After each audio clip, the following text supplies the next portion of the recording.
अयोध्या कांड, रामचरितमानस में अयोध्या कांड और दोहा संख्या 250 250।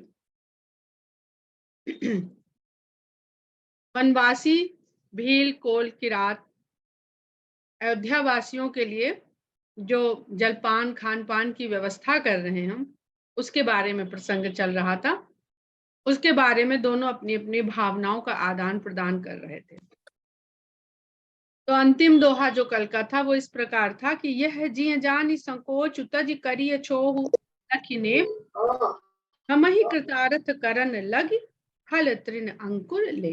किस प्रकार वनवासी अयोध्या वासियों से उनके द्वारा दिया गया भोजन ग्रहण निवेदन कर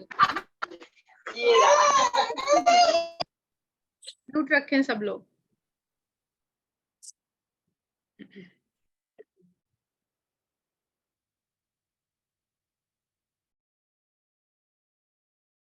फिर वनवासी कहते हैं, तुम प्रिय पाहुने बन पग उधारे सेवा जोग न भाग हमारे। आप हमारे बहुत प्रिय अतिथि हैं कि आपने वन में पग धरा, आप यहाँ पर पधारे, परंतु ये आपकी सेवा कर सकें ऐसा हमारे पास भाग्य नहीं है। सेवा जोग, आपकी सेवा के योग्य हमारा भाग्य नहीं है। देव कहा हम तुम्हें ही गोसाई ईंधन उपात किरात मिताई। कहते हैं जो हम आपको दे रहे हैं फल तृण अंकुर, उसको ग्रहण कर लीजिए, क्योंकि आप तो हमारे प्रिय अतिथि बन के वन में पधार गए हैं, पर हम आपकी सेवा के लायक नहीं हैं। हम आपको क्या देंगे हे स्वामी, हम आपको क्या दे सकते हैं, किस प्रकार आपका आतिथ्य कर सकते हैं। हमारी मित्रता तो किरात मिताई, जो वन में रहने वाले लोग होते हैं उनकी मित्रता तो पत्ते और ईंधन से होती है। ईंधन यानी लकड़ी, लकड़ी बीनते हैं, पत्ता तोड़ते हैं, उन्हीं सब चीजों से अपना निर्वहन करते हैं किसी तरह से। फल फूल कभी मिल गया तो बड़े भाग्य, उस दिन लगता है कि कोई 5 स्टार का हमको न्योता मिल गया, वो खाए आए हैं। हमारी तो रोज की जो उपलब्धि है, जो प्राप्ति है, वो ईंधन और पत्ते ही हैं। हम आपका सत्कार भला क्या कर पाएंगे। यह हमारी अति बड़ी सेवकाई ले ही न बासन बसन चुराई। हम तो, हमारे लिए तो आपकी तरफ यही सेवा बहुत बड़ी है कि हम आपके वस्त्र और बर्तन चुरा न लें। ना बढ़िया बढ़िया सामान देख रहे हैं, अयोध्या से आए हैं, उन लोगों से तो बेहतर ही कंडीशन में है। सब अपना त्याग करके आए हैं, सुख साधन त्याग दिए हैं, सुख सुविधाएं त्याग दी हैं, तब भी वन में रहने वाले लोगों से तो उनका रहन सहन बेहतर ही दिख रहा है, चाहे उनका खान पान हो, चाहे उनके वस्त्र आदि हो। तो कह रहे हम आपके बर्तन भाड़ा कपड़ा चुराए नहीं ले रहे हैं, इसी को हमारी सेवा जानिए। यह हम जड़ जीव जीव गनघाती कुटिल कुचाली कुमति कुजाती। क्यों? क्योंकि हम तो जंगल में रहने वाले जड़ के समान जीव हैं और हमारा जीवन जंतुओं की घात में, शिकार विकार में ही बीतता है। हम जड़ जीव जीव गनघाती, जितने भी जंतु हैं वन में, हम उनका घात करते हैं। हमारा तो काम ही यही है। जैसे वाल्मीकि की कथा सुनते हैं ना, तो वाल्मीकि का यही तो है कि भाई वन में जब उपलब्धता नहीं हुई खान पान की तो जंतुओं को मारा, जब वो नहीं मिल पाए खाने पीने के लिए तो वहां से आने जाने वाले यात्रियों की घात लगाने लगे, उनके द्वारा अपना जीवन यापन का संसाधन जुटाने लगे। क्यों? क्योंकि जो मनुष्य है, जो प्राणी है, कोई भी प्राणी, मनुष्य तो परिष्कृत होता है ना तब मनुष्य, जब उसको संस्कृत होता है, संस्कार में ढाला जाता है, उसको एक एक चीज सिखाई जाती है माता पिता परिवार के द्वारा, इसी को संस्कार कहते हैं। उसकी उम्र के तरह से उसको कि तुम्हें इस तरह का भोजन ग्रहण करना है, मुंडन करा दिया कि तुम्हें इस तरह से रहना है। ये नहीं कि जटाजूट फैलाए वनवासियों की तरह रह रहे हो, नहीं भाई, सैलून है, नाई है, बार्बर है, बाल बाल कटा के जरा अच्छे तरीके से रहना है, ये संस्कार। फिर आभूषण कंछेदन करा दिया कि भाई सजाना भी है अपने आप को, इस तरह से रहना। फिर पाटी पूजन करा दिया कि आपको बुद्धि मिली है तो आपको शिक्षा भी ग्रहण करनी, यही संस्कार होते हैं। आप अगर अपने परिवार में या अपने समुदाय में बने हुए संस्कार को उस तरह से नहीं निभा रहे हैं जैसा लिखा कि, तो भी आप कर वही सब रहे हैं, कर वही सब रहे हैं। तो उसको जिस प्रकार से जितनी उम्र में जो संस्कार के लायक आवश्यकता थी मनुष्य को पशु से मनुष्य बनाने के लिए, वो उतनी आयु में उसके साथ किया जाने लगा और वो सीखने लगा और उनका नकल करके उस तरह से अपने जीवन के लिए अपने आप को तैयार करने लगा। बस यही है संस्कार।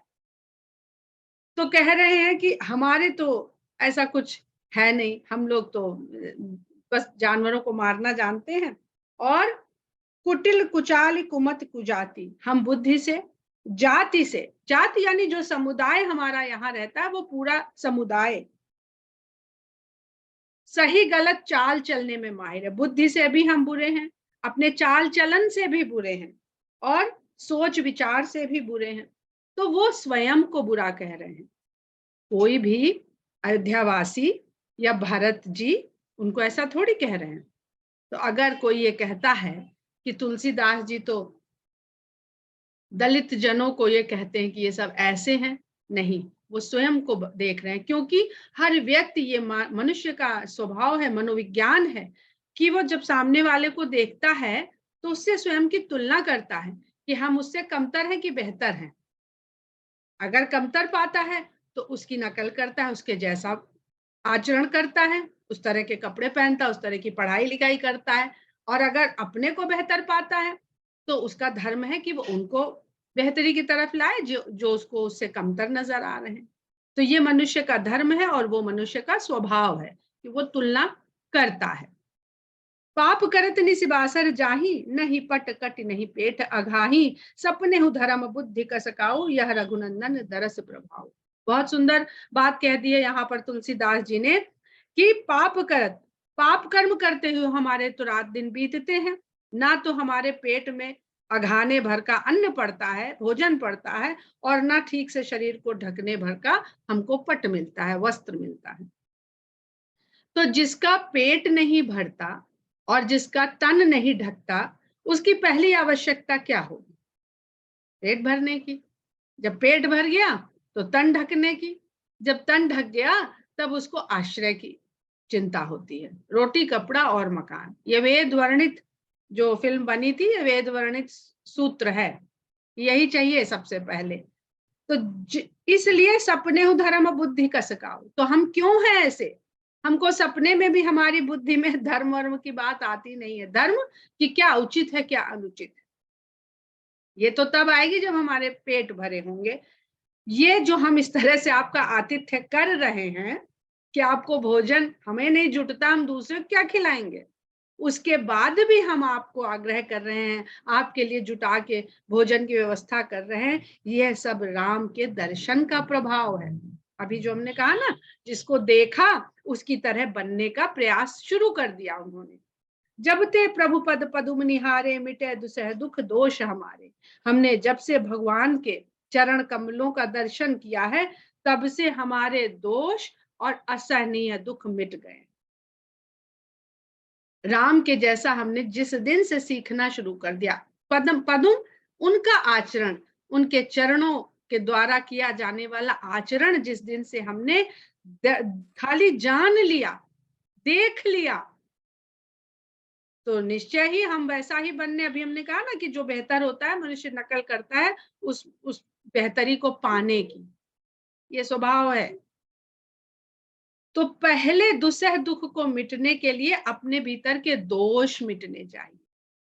अगर दोष मिटने लगेंगे तो दुख मिटने लगेंगे। हमारे दुखों का कारण हमारे दोष हैं। हमारे अंदर ईर्ष्या ना हो, हमें कोई दुख नहीं। हमारे अंदर लालच ना हो, हमें कोई दुख नहीं। तो राम से क्या देख रहे हैं? कोई लालच नहीं है राजपाट का, अरे चले आए छोड़ के। कोई ईर्ष्या भी नहीं है कि भरत को दे दिया, किसी से नहीं कहा। उनका जो वार्तालाप सुन रहे हैं तो उसी से तो पता चल रहा है कि क्या इनका आचरण है। तो जिस तरह से ये दोष उनको देखने से जब हमारे दोष खत्म होने लगे तो हमारे सारे दुख भी मिटने लगे। तो अब देखिएगा बहुत सुंदर प्रसंग है ये।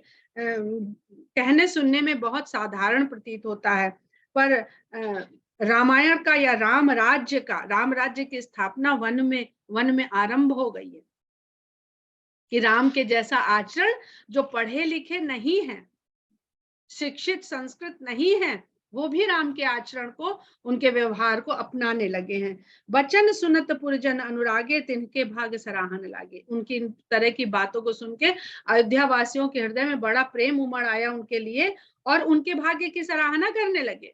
कहाँ तो ये इनके सब बुराइयां खत्म हो रही हैं, और कहाँ हम लोग तो दोष देते फिर रहे हैं किसी ना किसी को, जो हम उसी वजह से दुख पा रहे हैं। लागे सराहन भाग सब अनुराग बचन सुना वही। इस प्रकार के प्रेम से भरे वचन सुन करके सब उनके भाग्य की सराहना करने लगे। बोलन मिलन सिय राम चरण स्नेह, लख सुख पावही। उनका बोलना, मिलना और राम सीता के चरणों में उनका स्नेह देख करके सब सुख पाने लगे कि हम तो राम के जन्म के साथ इतने वर्ष तक उनके साथ रहे और राम जैसे न बन पाए, और ये इतने ही दिनों में राम के जैसा आचरण करने लगे, उनके जैसी बात करने लगे, उनके जैसा सोचने लगे। नर नार निद रही नेहु निज, सुनि कोल भिल्लन की गिरा। अयोध्या के स्त्री और पुरुष कोल भिल्लों की ये वाणी सुन करके, ये बातें सुन करके अपने स्नेह की अवहेलना करने लगे, उसका निरादर करने लगे कि हमको तो बड़ा ये था कि हम अयोध्या में रहते हैं, राम के समीप रहते हैं। तुलसी कृपा रघुवंश मन की, लोह लय लौका तिरा। तो तुलसीदास जी कहते हैं कि ये रघुवंश मन की कृपा ही है जो लोहे को लेकर के नौका पार हो जाती। अगर लोहे को पानी में डालें तो फट से डूब जाता है, लेकिन उसी लोहे की मशीनरी को नाव पे चढ़ा दीजिए तो वो पार उतर जाती। जिसमें स्वयं पार उतरने की क्षमता नहीं है, वो राम की कृपा जब उसको प्राप्त हो जाती है, तो जो ये मनुष्य का शरीर है, ये दोषों विकारों से, बुरे विचारों से, बुरी गति से, स्वार्थ से, इन सब से बना है, वही सब भरा है। तो ये सब लोहे हैं हमारे शरीर पे। तो ये भवसागर में जब हम उतरते हैं तो हम बार बार डूबते हैं। लेकिन अगर राम की कृपा रूपी नौका पर हम ये लोहे जैसा विकार युक्त, दोष युक्त भारी शरीर, जितना आप दोष बढ़ाते जाएंगे उतना आपका भार बढ़ता जाएगा शरीर का। वजन में आप भले 90 किलो से 50 किलो में आ जाएं अपने प्रयासों से, लेकिन दोष दूर नहीं हुआ है तो आपके शरीर का भार बहुत है। पृथ्वी को जो ये भार बार बार आता है, ये इन दोषों का भार है। इन दोषों के भार से पृथ्वी क्लेश पाती है, दुख पाती है, तड़पती है, चित्कार करती है। बिहरहि बन चहु और प्रतिदिन प्रमुदित लोग सब। तो इस प्रकार चारों ओर वन में अयोध्यावासी विहार करते हैं, घूमते हैं और आनंद पाते हैं। जल ज्यों दादुर मोर भय पीन पावस प्रथम। जिस प्रकार वर्षा की पहली फुहार पाने से मोर और दादुर प्रसन्नता पूर्वक निकल पड़ते हैं बाहर, इस प्रकार अयोध्यावासी वन में चारों ओर आनंद की अवस्था में घूमते फिरते पाए जाते हैं, क्योंकि कहीं ना कहीं उन्हें कुछ ना कुछ देखने को, सीखने को मिल रहा है। पुरजन नारी मगन अति प्रीति, बासर जाहि पलक संबीती। ये आनंद उठाते हुए अयोध्या के स्त्री और पुरुष प्रेम में मगन हो रहे हैं, और दिन जो है पलक झपकने के समान बीते जा रहे हैं। सिय सासु प्रति बेश बनाई, सादर करही सरिस सेवकाई। सीता जी ने सासों के लिए एक एक वेश धारण कर लिया और आदर सहित सबकी एक समान रूप से सेवा कर रही हैं। अब एक एक या तो 3 बन गई, या उन्होंने जो सामाजिक संदर्भ इसका समझ में आता है कि एक ही भाव से उन्होंने तीनों की सेवा करी। ये नहीं ये हमारी सगी हैं, इनको ज्यादा, और सुमित्रा इनकी सहेली है तो उनको थोड़ी उनसे कम, पर ठीक ठाक, और कैकेयी ने तो हमारे साथ बड़ा बुरा किया है तो उनके साथ बुरा। हम लोग ऐसे ही करते हैं। तो एक जैसा व्यवहार कर रही हैं, एक जैसा सबका सेवा सत्कार कर रही हैं। और माया, महामाया है, जो तीनों गुण हैं, जब महामाया से तीनों गुण प्रेरित रहते हैं समान रूप से, तो सृष्टि संतुलित रूप से संतुष्ट होकर के चलती रहती है। जब गुणों की अधिकता और न्यूनता होने लगती है तब चीज गड़बड़ाती है। लखा न मरम राम बिन काहू, माया सब सी माया माहू। अब यहाँ पे सीता जी के देवत्व भाव का वर्णन हो रहा है, ईश्वरीय भाव का वर्णन हो रहा है कि इस उनके भेद को, कि वो कौशल्या को लगता है कि वो मेरी ही सेवा कर रही हैं, सुमित्रा को लगता है वो मेरी ही सेवा कर रही हैं, कैकेयी को लगता है वो मेरी ही सेवा कर रही है, और वो तीनों की सेवा कर रही हैं। तो इस रहस्य को, इस मर्म को राम के बिना किसी ने नहीं जाना, क्योंकि माया सब सिय माया माँ, ये सब उनकी ही माया है, सीता जी की ही माया है, और उस माया में भी सीता जी हैं, और जो हो रहा है वो भी माया है। सिय सासु सेवा बस कीन्ही, तिन्ह लहि सुख सिख आशीष दीनी। सीता जी ने अपनी सेवा से अपनी सासों को अपने वश में कर लिया है, और इस प्रकार उनका सेवा भाव देख कर करके सभी सुख पा रही हैं, और उनको बहुत आशीर्वाद देती रहती हैं। लख सिय सहित सरल दो भाई, कुटिल रानी पछितानी अघाई। अब जो कुटिल रानी कैकेयी हैं, वो सीता जी को और दोनों भाइयों की जब सरलता को और व्यवहार को देखती हैं, तो बहुत पछताती हैं। अघाई, पछतानी अघाई, अपने पश्चाताप से अघा रही हैं। मतलब भरपूर सिर्फ उनके मन में पश्चाताप ही पश्चाताप चल रहा है। तो अगर किसी ने आपके साथ बुरा है किया है, तो उसको कटु वचन बोलने से, उलाहना देने से वो उसके मन के भाव नहीं बदलेंगे। परंतु यदि आप उसके साथ अपने व्यवहार में कोई परिवर्तन नहीं लाएंगे, तो उस व्यक्ति के भीतर अपना पश्चाताप या अपनी की हुई गलती का बोध अवश्य होता है। अवनि जमहि जाचति कैकेयी, महि न बीच विधि नीच न देई। अब कैकेयी याचना करती है धरती से और यमराज से कि या तो धरती फट जाए, मैं उसमें समा जाऊं, या यमराज इसी क्षण मुझे मृत्यु दे दें।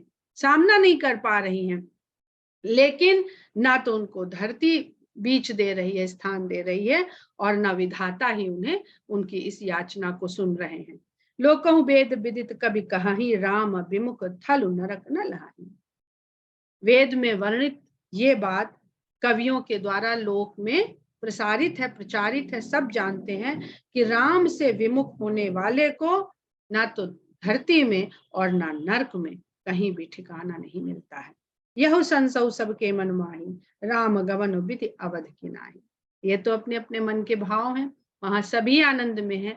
एक कैकेयी है जो पश्चाताप के भाव में पड़ी हुई है, लेकिन एक शंका जो सबके मन में कॉमन है, वो ये है कि राम गवन विधि अवध की नाही।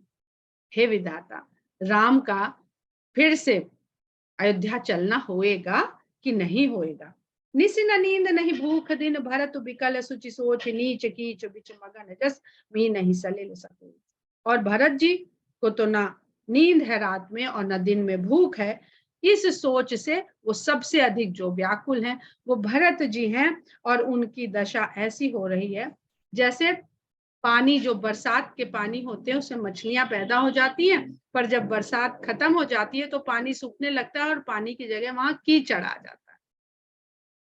तो वो मछलियां जो बड़े स्वच्छंद भाव से उस बरसाती पोखरों में रह रही थी, जब कीचड़ हो जाता है तो ना तो वो उस कीचड़ को त्याग के बाहर जा पाती हैं, और उस कीचड़ में भी वो सुख से नहीं रह पाती हैं, क्योंकि उनको जल, ऑक्सीजन सबकी वहां पर अब कमी होने लगती है।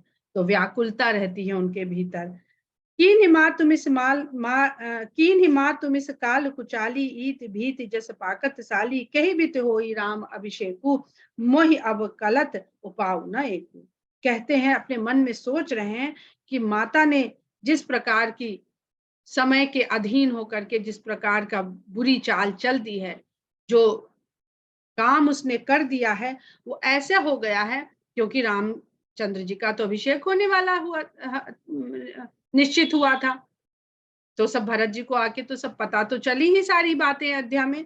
तो कहते हैं जैसे पकी हुई फसल धान की खड़ी थी और उसको ईति का भय हो गया, जो हमने कल भी बताया था 6 प्रकार की जो कृषि के लिए विपत्तियां होती हैं उनको ईति कहते हैं। कई विधि होई राम अभिषेकु, किस प्रकार से राम का अभिषेक हो, मुझे तो कोई उपाय समझ में आता नहीं है। अवश्य फिर ही गुरु आय सुमानी, मुनि पुनि कहब राम रुचि जानी। हाँ, गुरुदेव अगर कह देंगे तो अवश्य ही वो उनकी आज्ञा को टालेंगे नहीं, पर मुनि तो तभी कहेंगे जब वो जानेंगे कि इसमें राम की भी रजामंदी है। राम का रुख देख कर ही वो उनसे ये बात कहेंगे। आप किसी से अगर अनुपयुक्त बात कहने लगे और आपको लगे कि ये मानेगा नहीं, तो आपकी अवहेलना हो जाएगी, सरेआम आपकी बेइज्जती हो जाएगी। तो ये अपने बुद्धि विवेक से हम लोग भी सोचते हैं, अरे यार कहेंगे नहीं, ये बात मानेगा नहीं, तो ये बेकार में बेइज्जती हो जाएगी।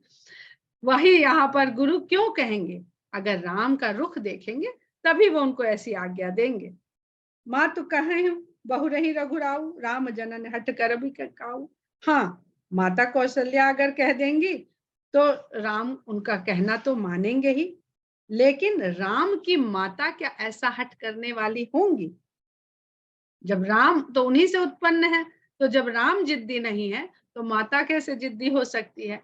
तो माता के भी कहने में मुझे दिखाई नहीं देता है कि माता कौशल्या ऐसा कहेंगी।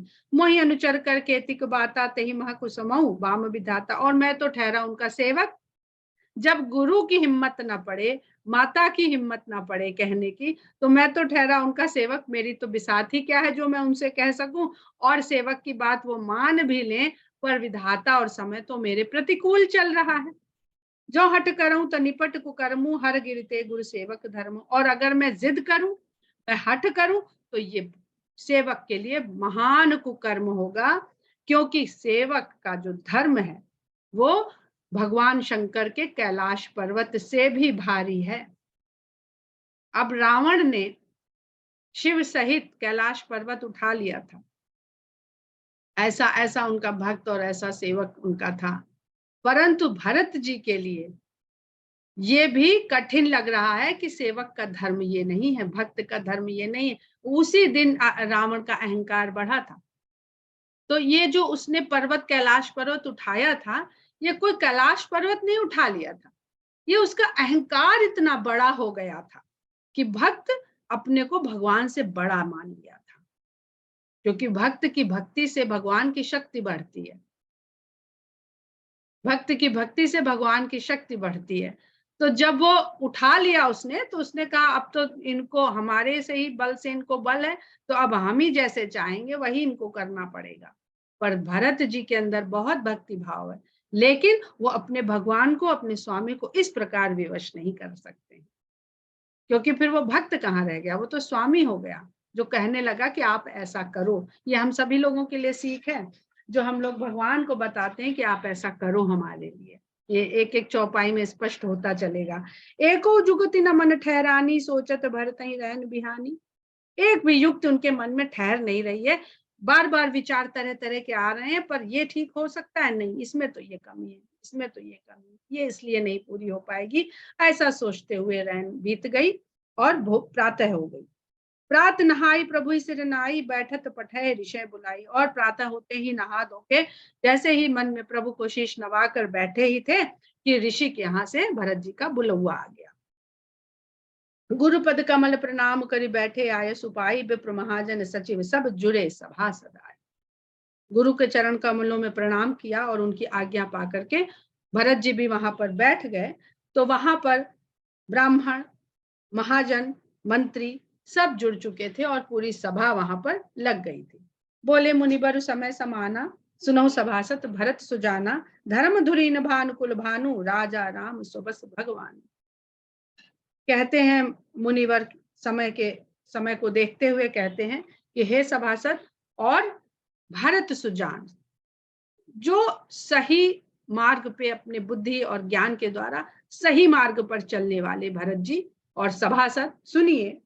धर्म धुरीन भानुकुल भानु, सूर्य वंश के सूर्य और धर्म की धुरी को धारण करने वाले राजा राम अपने वश में रहने वाले भगवान हैं। वो आपके वश में आते हुए लगते हैं आपके प्रेम के कारण, हैं वो स्ववश।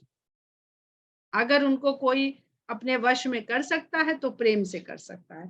तो वे राजा राम अपने वश में रहने वाले भगवान ही हैं। सत्य संध पालक श्रुति सेतु, राम जन्म जग मंगल हेतु। वे सत्य पर दृढ़ रहने वाले, सत्य का पालन करने वाले, और वेदों में जो धर्म बताया गया है उसके लिए सेतु के समान। हमने कल भी देखिए दूसरा सेतु आ चुका है, अभी सुंदरकांड पहुंचेंगे तब सेतु बनेगा लंका तक जाने के। तो लंका तक जाने का सेतु कैसे सफल होता है?